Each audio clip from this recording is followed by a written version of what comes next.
Welcome to Strung Out, the podcast that looks at life through the lens of an artist. Your host is the artist, writer, and musician, Martin Lawrence McCormack. Now here's Marty.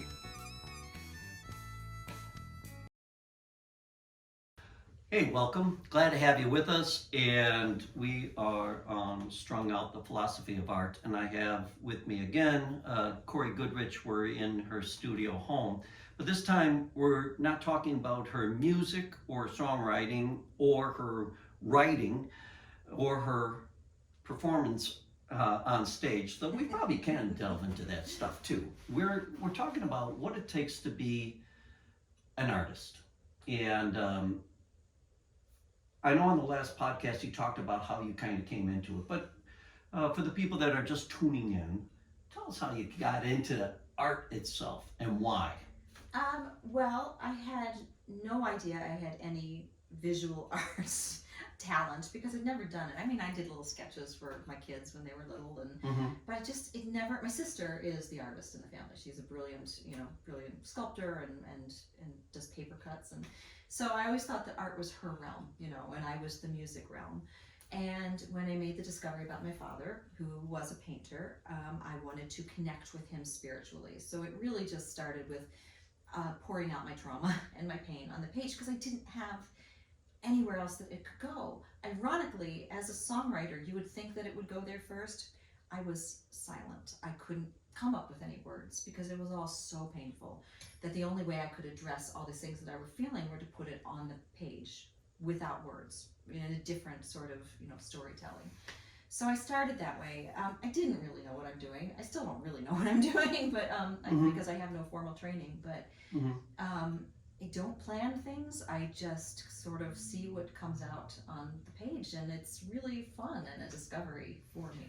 And for people that are just tuning in on this podcast, I highly recommend you listen to the podcast previous, but you found out later in life that your stepdad was not your biological dad, and that you had a biological dad with your mom from an affair, and you were able to write a book about it, and you were able to hold it all together in a lot of ways, not only with your newfound biological family, but your brothers and sisters, everybody's halvesies pretty much, and you're the only whole one. Right, I'm a special one. Yeah, that's the way you gotta look at it, But you wrote a book, Folk Song. It's the title, and it. What's the full title though? Folk Song: A Ballad of Death, Discovery, and DNA. Very cool. And people can get that online, right? Yeah, it's on Amazon. All right, great. What medium do you like to use for your art? Tell me, what do you, when you start painting or drawing, or, describe your first piece that kind of came out of this whole situation of your family and trying to find answers. I started in watercolors, but watercolors are freaking hard, so I don't know why I started there. But I was doing all these things and just, just experimenting. And my new to me brother, Lee, he said, you gotta work in acrylics because that's what our father worked in. So I started working in acrylics, and I thought, oh, this is really fun. And then I started doing oils because, of course, I'm never content to just stick with one thing. So I sort of drifted into oils, and then I drifted back into acrylics because I'm doing some things with a lot of dots. And so I'm using markers and things and sort of mixed media. So I vacillate between acrylics and oils, and I probably will never go back to watercolors. Well, watercolors are fun. Where I've found them useful is like if you're on the road. Yeah. Portable. And you can do like a little plein air art or something where you sit down and on the last podcast we talked about giving yourself deadlines and that sort of thing when you're a multi-talented person like yourself, where it's everything, the synapses are firing all the time about what do I do this, do this, and do this. Sometimes having watercolor is your best friend for those short little runs.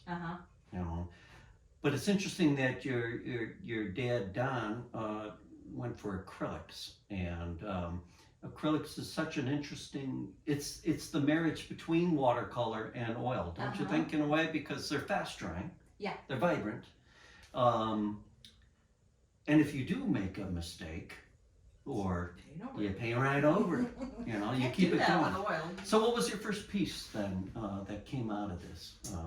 I can show you that upstairs. It was actually just a drawing, and it was a drawing of my face with just the words blah blah blah behind it, and it was sort of this, it's a cartoon, you know. Okay. That was the very first piece, and then I did a couple of portraits of my father, and portraits of myself, you know, hunched over like this in pain, and I think the most popular one I did was call it Ghost Girl, because it's a girl looking in the mirror, but the mirror image is blank, which is sort of deals with the NPE discovery, because when you look in the mirror after you've had a DNA discovery, you don't know, you see an image that you don't recognize because it's another family, you know, and so we just kind of feel blank.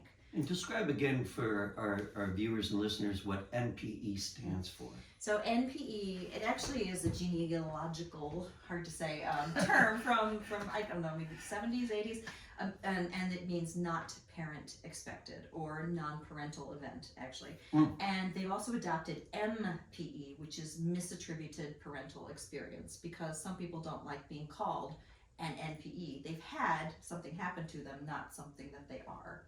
So these communities, they're very similar to late discovery adoptees who experience the trauma of finding out at a late age that their parent is not who they thought it was. So I forget where we started with this, but the trauma of it is basically right. And you took that trauma and you channeled it into your art, and you discovered that, you know, the medium that works for you is acrylics and oils. And it sounds like you're doing a little pointillism then. Yeah, as well. I guess so. I mean, the next show I'm doing is Sunday in the Park with George. So, I mean, maybe I'm channeling him. Yeah, maybe you are. And, you know, we didn't talk about that on the last podcast, but I'd like to ask you, you know, your performance art, your musicals and that, how does that all play in with this, you know, who you are and what you do? Oh, interesting. Up till the point of discovery, I found out the shows that I had done were actually sort of telling my story in a way that I didn't recognize, the shows that I was drawn to. One of the shows I did was Ring of Fire, which is about, you know, which is about Johnny Cash. But a big part of the Johnny Cash story is the affair that he and June Carter had, which ended both of their marriages, and eventually they have this love story. So let me tell you the story before I go on to the others. So in Ring of Fire, I sang, there's a beautiful song called Far Side Banks of Jordan. Do you know that song? I know, but... It's written by Terry Smith. It's about what happens when one partner dies and crosses over, and when the other, they say, I'll meet you on the other side of Jordan. So in this production of Ring of Fire, I'm playing my auto harp, and there's a point where metaphorically June dies, and I pick up my harp and I walk off stage and sing the last line to Johnny on stage.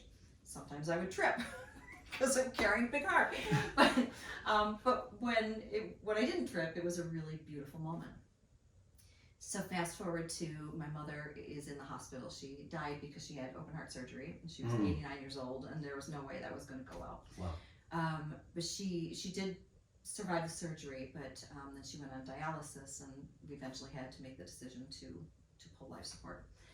And we're all around her bed, and you know, I sang to her. I sang, I can't think what it is. But I sang something to her, and then she hadn't died yet. So I'm like, what do we do?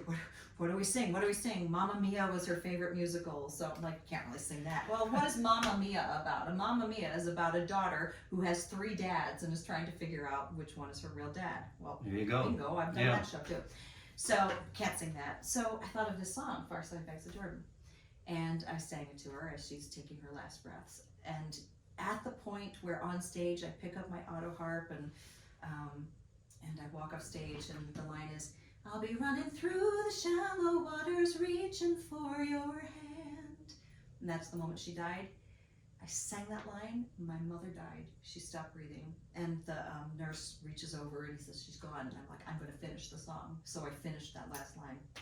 It was like, I think life is such a mystery, you know? And there's a part of me that believes none of this is real. This is all a dream, you know? And that was one of those moments that was so perfectly scripted.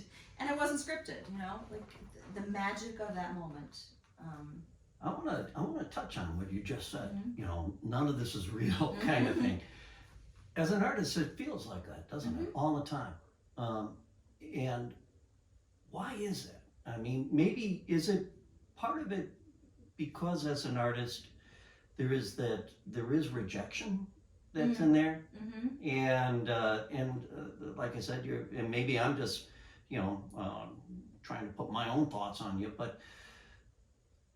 We're in a world where I feel it's consumed with celebrity, especially in the United States. Everything and corporate celebrity, you know, and but yet as an artist, you kind of walk through life feeling like this isn't really it. And what is that? I mean, you know, here you are. You're just describing to me, you know, singing your mother's soul home.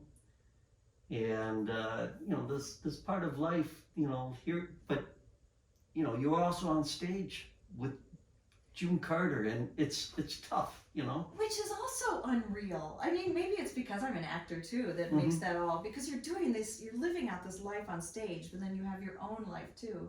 So it's kind of like all these concentric circles, right?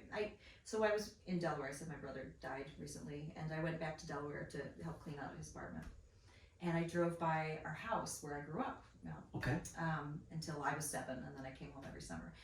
And it was so much smaller than I remember it being. I remember there was this big hill that I used to roll down, you know, with my friend Gretchen, and that hill was like this big, you know, and the house was tiny. But as I stood there looking at the house, and hopefully nobody thought I was creeping on the neighborhood, but. But I was just struck by, like, I could remember that little girl rolling down the hill, and remember the railroad bell that was outside, and remember when my dad died and we had to take everything out of the house.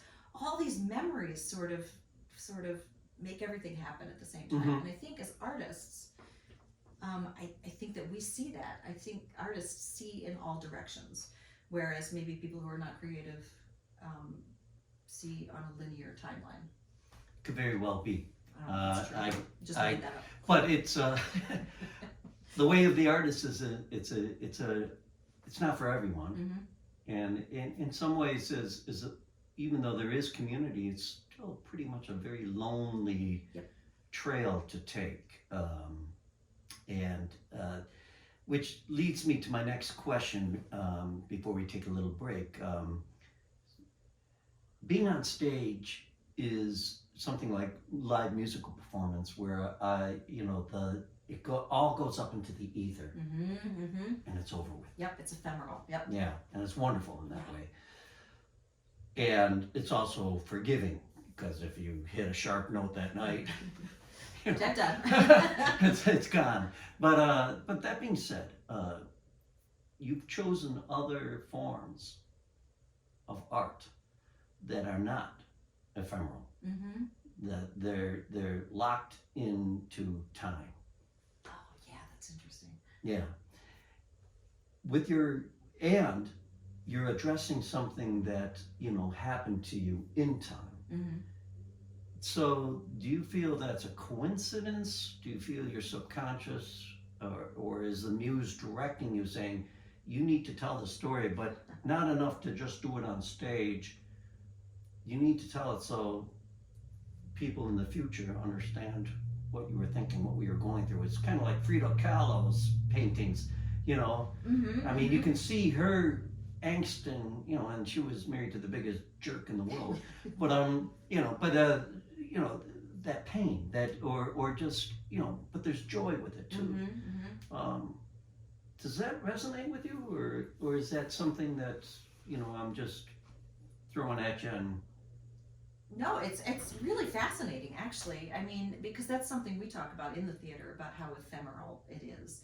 And, we're kind of grateful for those people sneaking into the theater with their iPhones and putting it up on YouTube, because that's like the only way it exists. And I think part of the draw of writing, is I'm so used to speaking someone else's words, channeling someone else's emotions through my own experience and my body, but it's someone else's work. This is mine, which also makes it incredibly much more vulnerable to put this out there. But yeah, the book and the art, I didn't think about that, but you're right. Those are things that, that are. Yeah, the big difference with stage and being on stage as yourself is you're yourself.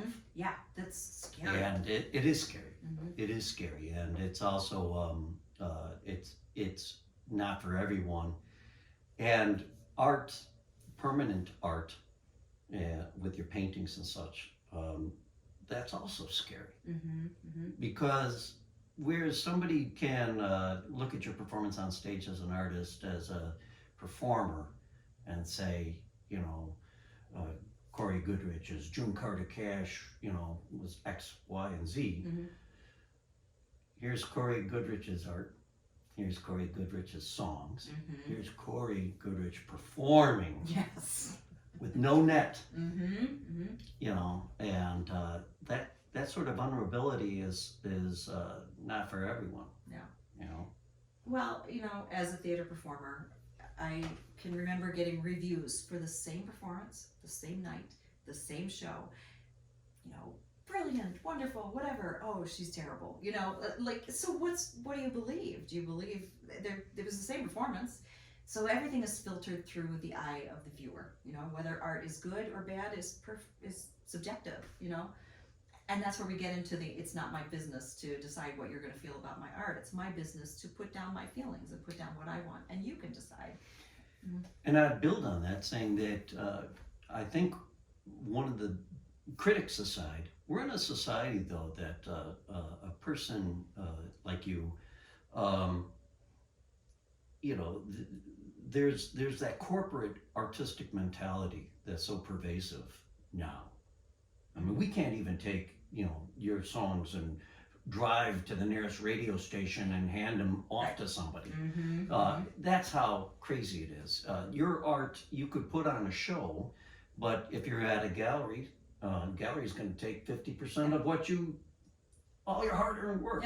But that's nothing compared to, a person that signs a 360 contract to be on stage, and are on the Grammys and everything, and they're just kind of fed through life. So as an independent artist, making that choice to be an independent artist and not saying, oh, chuck it all, I'm going to be driving for Amazon, takes a lot of risk. Yeah, and I think I'm very fortunate in my situation too. I have a husband who understands that this is what I have to do, and there are times when I, make 15 cents a year or something. Like my Spotify account, I made like $3 last year, I think. So, let's not talk about that. No, I know. But that's good for Spotify, for an independent artist. I mean, let's not joke around. Do you remember the story? There was some band before they changed their rules where they made an album which there were songs for 3 minutes, but it was silence, and it was like a 12-track album or whatever.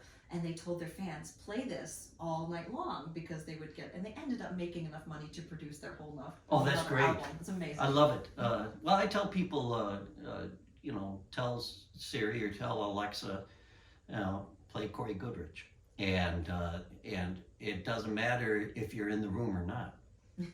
You're making money for Cory.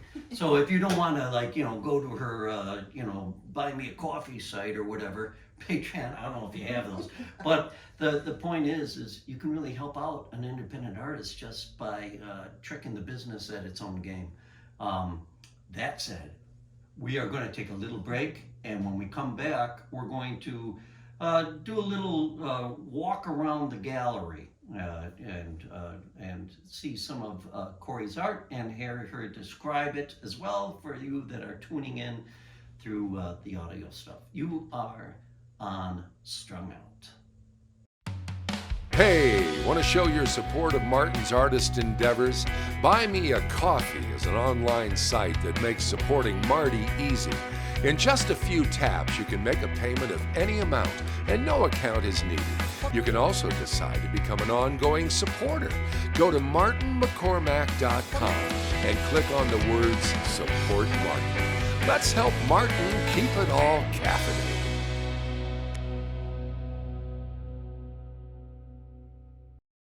Back on Strung Out, and we've gone from the music studio into the artist studio, and I love it. First of all, I'm jealous. You have a dedicated space in your home for doing art. I stole it, and I have my dedicated music Was space this one of your daughter's rooms? Yes. You're like my wife. My wife, she has an apothecary and all this other stuff, which I find my space slowly shrinks. So I'll have to meet your husband. I see that you got all your brushes and everything, and this is definitely oil. Yes. And no, this is a great setup. So for you artists, take note. It doesn't have to be anything vast. I mean, I love the fact that you're just kind of. Are you left-handed or right-handed? Right-handed. You're a right-handed Yep. person. Okay. Yep. Very good. Okay. Let's look at some of your art. And we had talked earlier about the very first picture that you kind of challenged yourself into.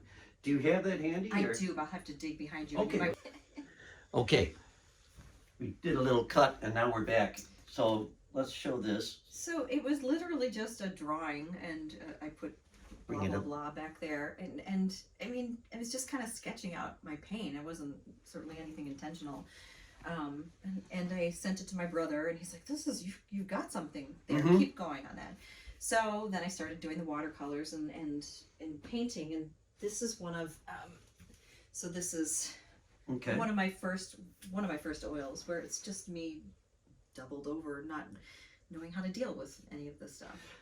Well, it's obvious you have a real natural talent, and it's just it's the colors themselves. How do you go about choosing your colors? It's all instinct. So you're just kind of Yeah. channeling the feeling. I almost feel like I almost can sense like an eye. Mm-hmm. Yep. All right. Yeah. What is that about? It's me covering and not wanting to see the future, but still kind of wanting to see it. So, but putting up a barrier between myself and the real world. It's interesting, and you have your left hand there, right? Is it? Yes. And so that's So the wedding ring. the wedding ring Mhm. is also there as a barrier a Yep, little bit. yep. So this is really an insight into who you are and how you were feeling at the time. Yeah. So do you go about titling your works? Sometimes I don't have a title for that. You don't one. have I a title, mean, no, I will make things up sometimes, but Okay. the later stuff I do more. These were really just sketches in the beginning and just explorations. This was the Okay. one that Let's take a look at another one. Cool. that I did. That this is the one that resonates with the NPs because it's looking in the mirror and just seeing, not knowing what you're seeing anymore. So people listening, what we have is almost kind of like it looks almost like Victorian to me. Mm-hmm. And you have a woman in a blue, again, I'll say kind of like a Victorian dress, looking into a mirror, but there's no face. There's just the hint of a face. And I almost can almost see a little bit of a sadness in the face, but you deliberately obscured that face to the point of almost somebody has to kind of guess what that face is. Mm-hmm. Mm-hmm. Again, really beautiful uses of colors, folks. I like the way you kind of, you've naturally, you've just kind of, you've got the channel. I mean, you've got the muse. You're bringing in different colors to give this depth to the painting, and it goes off into like a deep background. You almost feel like this is like almost on the corner, or almost the mirror itself is almost on the corner, and there's like an unknown further down. Right there. Yeah. Shadow. A shadow, yeah. So there's a lot of intrigue in this. Explain. After making my DNA discovery, I had an identity crisis. I didn't know who I was anymore, which is why the blank face and the shadow of the shadowy man. I did a lot of early stuff about mountains, and ironically, I found out my biological father was from Colorado. So that was another thing that I was like, okay, how weird is that? Channeling the mountains. And, that Western Sea connection. This isn't very good. I don't think it's an early piece, but that's me and my dad. I don't think, you cannot say that's not very good. Now this is this done in oil? Wow. So what we have is, looks like it was done from a photo. Yep. That's the photo I found, which actually gave me the clue that things were not as they appeared. I found that picture and said, "Who is this guy?" So this is done. Yeah. And this is done. So he had a chance to meet, He did, yeah. Meet you, and that's kind of cool, yeah. But from an artistic standpoint, this is a very poignant, and whatever you do, don't go to art school. Thank you. You're gonna ruin it. You know how that is? I think when I see people like this that just can make this happen, I think, oh yeah, don't, pick up here and there, whatever you want, but you really have a gift. Thank you. And it's such a happy picture in some ways, It's heartbreaking, and it when I met one of my new to me brothers, we were looking at the photo and trying to figure out when that happened. He said, actually, I think this was right before his family moved to New York. So that could have been the last time I ever saw him. Yeah. No, I don't, I'm not sure, but. Yeah. And it's you can see that you're showing him something, or they're sharing like a dandelion, I'm guessing, or some sort of, but there's a kind of a wistful kind of thing here in his face that I'm reading into it, but that's really well done. Oh, that's beautiful. You. Thanks.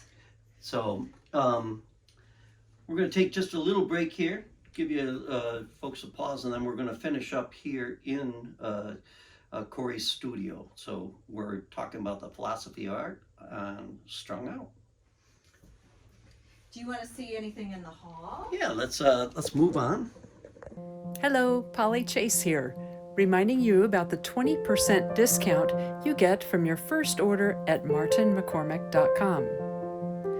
Choose from fine art prints or merchandise like tote bags, t-shirts, pillowcases, and much more.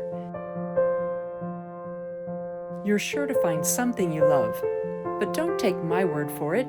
Let's hear from Jan in Australia about her new Marty merchandise. I am so happy with my first purchase from Marty's collection of merchandise. I chose a mug, this one, which features red cloud. It's beautiful, it goes right around the whole mug. And I've just finished drinking a cappuccino from it. It was perfect.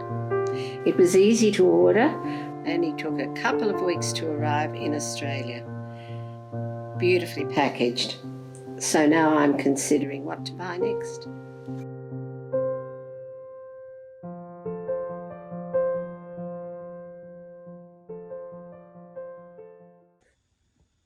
Okay, and it's awesome. You've got your art hanging all over the place. I think that's fantastic. And this is a series of 3.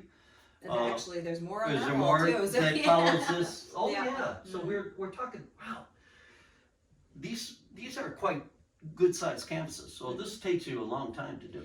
Well, this whole series actually happened out of the pandemic because I had so much angst about things, and I'm usually pretty fast and pretty representational, but I had so much time and so much energy that I could take the time to do all the little tiny dots.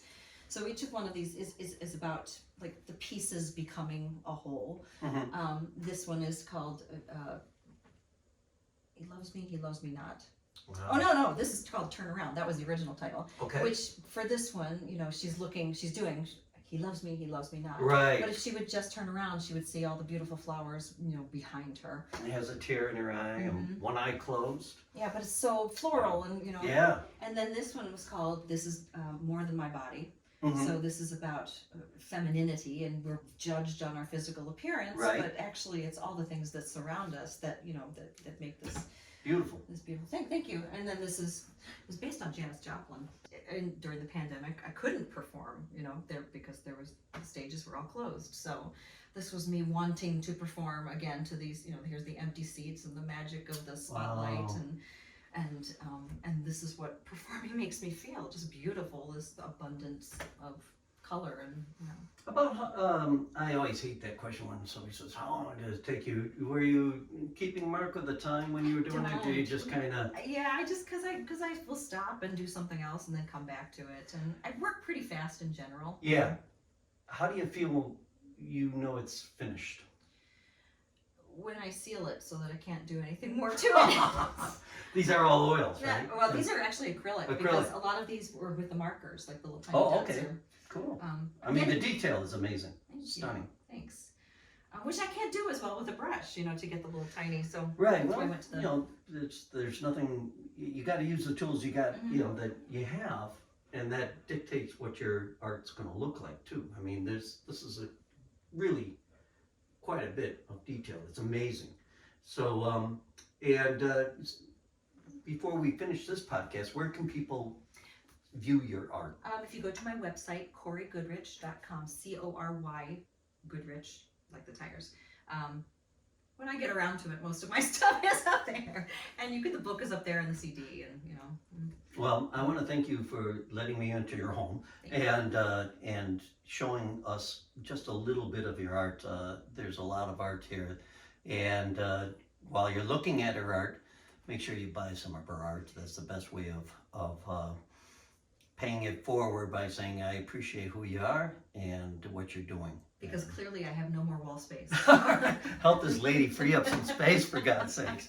And kudos to your husband, because, you know, behind every successful artist, there is that partner that's believes in the artist, first and foremost. So that's another thing, you aspiring artists, just remember, when you have a partner, you know, just make sure they believe in who you are, but also what you are doing to express yourself. So, and that's it, folks. We'll circle back around and interview Cory sometime in the future, but for now, thanks for tuning in, and we'll talk to you soon. Bye-bye. Thank you for listening. For more information about this show or a transcript, visit martinmccormack.com. While there, sign up for our newsletter. See you next time on Strung Out.